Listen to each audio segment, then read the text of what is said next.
Seri Orang Kudus ke-11. Santo Polikarpus dari Smyrna, Bapak Apostolik dan Martir Gereja.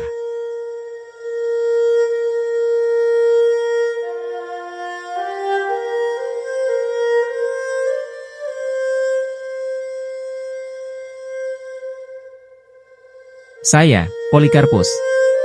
Saya adalah seorang uskup pada abad pertama Masehi. Orang mengenal saya sebagai Santo Polikarpus dari Smyrna, yang sekarang ini merupakan wilayah Turki. Saya merupakan salah satu dari 3 Bapak Apostolik, bersama Santo Clement dari Roma, dan Santo Ignatius dari Antiokhia. Begini kisah saya. Saya dilahirkan antara tahun 69 hingga 80 Masehi. Saya adalah murid langsung dari Rasul Yohanes, saudara Yakobus, 2 bersaudara, yang sangat dikasihi Yesus. Saya dibaptis menjadi seorang Kristen oleh Rasul Yohanes ketika pengikut Kristus masih sangat sedikit jumlahnya. Apa yang telah saya pelajari dari Rasul Yohanes, saya ajarkan juga kepada yang lain. Saya hidup pada masa setelah wafatnya para rasul, ketika bermacam-macam interpretasi ajaran Yesus diajarkan. Peranan saya adalah dengan menegaskan ajaran asli yang saya dapatkan dari Rasul Yohanes. Saya bukanlah seorang filsuf atau teolog, saya hanyalah seorang pemimpin ibadah dan guru yang berbakat. Saya menjadi seorang imam dan kemudian diangkat menjadi uskup Smyrna yang sekarang ini menjadi wilayah negara Turki. Saya menjadi uskup Smyrna untuk masa yang cukup lama. Jemaat Kristiani perdana mengenal saya sebagai seorang gembala umat yang kudus serta pemberani. Sejak awal, saya dianugerahi kekuatan mukjizat. Saya mengusir roh jahat dari hamba seorang pangeran dan melalui doa menghentikan api yang mengerikan di Smyrna. Setelah melihat ini, banyak penyembah dewa berhala menganggap saya sebagai salah satu dewa. Saya juga menurunkan hujan pada saat kekeringan, menyembuhkan banyak penyakit, bernubuat, dan sebagainya. Pada masa kepemimpinan saya di Smyrna, umat Kristen mengalami banyak penganiayaan serta pembantaian dalam masa pemerintahan Kaisar Marcus Aurelius karena orang-orang Kristen menolak menyembah Kaisar dan dewa-dewa Romawi. Siapapun yang mengaku menjadi seorang Kristen berarti telah melakukan tindakan kriminal. Orang-orang Smyrna bersama para prajurit memburu orang-orang Kristen dengan teriakan, "Enyahkan orang-orang Kristen kafir." Saya sebagai uskup dan pemimpin umat Kristen di kota itu, menjadi target utama dan dikejar-kejar oleh prajurit Smyrna. Meskipun saya ini tidak takut mati, dan memilih tetap berdiam di kota namun umat saya meminta agar saya terus bersembunyi. Mereka takut kalau saya ditangkap dan dibunuh, maka kematian saya akan mempengaruhi ketegaran gereja dan umat di masa penganiayaan ini.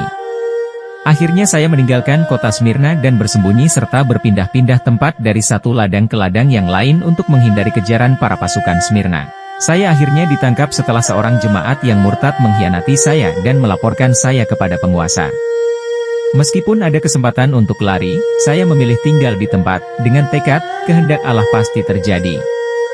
Saya menerima para penangkap saya seperti tamu. Saya memberi mereka makan dan meminta izin untuk berdoa. Saya berdoa 2 jam lamanya. Beberapa penangkap merasa sedih karena menangkap saya. Di dalam perjalanan kembali ke Smyrna, kepala prajurit yang memimpin pasukan itu mengatakan bahwa apa salahnya menyebut Kaisar sebagai Tuhan dan mempersembahkan bakaran kemenyan? Dengan tenang saya mengatakan bahwa ia tidak akan melakukannya. Ketika saya sampai di depan gubernur Romawi yang akan mengadili saya, sebenarnya ia berusaha mencarikan jalan keluar untuk membebaskan saya. Ia berusaha untuk mengubah pendirian saya dengan meminta saya untuk bersumpah demi berkat Kaisar dan meminta saya untuk menyatakan, "Enyahkan orang-orang kafir." Berkali-kali ia berusaha agar saya mau menghujat Kristus. Dan berkali-kali pula, saya menolaknya dan tetap berdiri tegar. Lalu saya menyampaikan kalimat saya yang terkenal berikut. Selama 86 tahun aku telah mengabdi kepada Kristus dan ia tidak pernah menyakitiku. Bagaimana aku dapat mencaci Raja Kristus yang telah menyelamatkanku? Saya diancam akan dilemparkan ke binatang-binatang buas. Dan ketika saya diancam akan dibakar, saya menyatakan bahwa api akan membakar hanya 1 jam lamanya, kemudian akan padam, tetapi api penghakiman yang akan datang pada mereka adalah abadi. Akhirnya saya dinyatakan sebagai orang yang tidak akan menarik kembali pernyataan-pernyataan saya. Gubernur Romawi menitahkan agar saya dibakar hidup-hidup.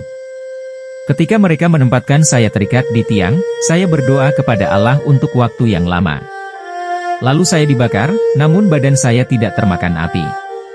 Orang-orang melihat saya berada di tengah api, tidak seperti daging yang terbakar, tetapi seperti emas atau perak yang dimurnikan di atas tungku perapian. Mereka mencium aroma yang harum, seperti wangi kemenyan atau rempah mahal. Takut dengan fenomena seperti itu, Gubernur Romawi memerintahkan Algojo untuk menusuk saya dengan tombak melalui api. Ketika saya ditusuk, begitu banyak darah mengalir dari tubuh saya sehingga seluruh api pun padam dan tubuh saya tetap utuh dan tidak terbakar. Saya pun pada akhirnya wafat sebagai martir. Atas bujukan orang Yahudi, Gubernur Romawi memerintahkan agar jenazah saya dibakar sesuai dengan kebiasaan orang Yunani kuno. Akhirnya orang-orang jahat itu membakar tubuh saya yang tidak bisa mereka bakar selama saya hidup. Oleh gereja saya digelari kudus dan dihormati sebagai salah satu Bapak Apostolik Gereja. Kultus saya sebagai santo terus berlanjut dalam tradisi Gereja Katolik dan Ortodoks Timur yang diperingati setiap tanggal 23 Februari setiap tahunnya.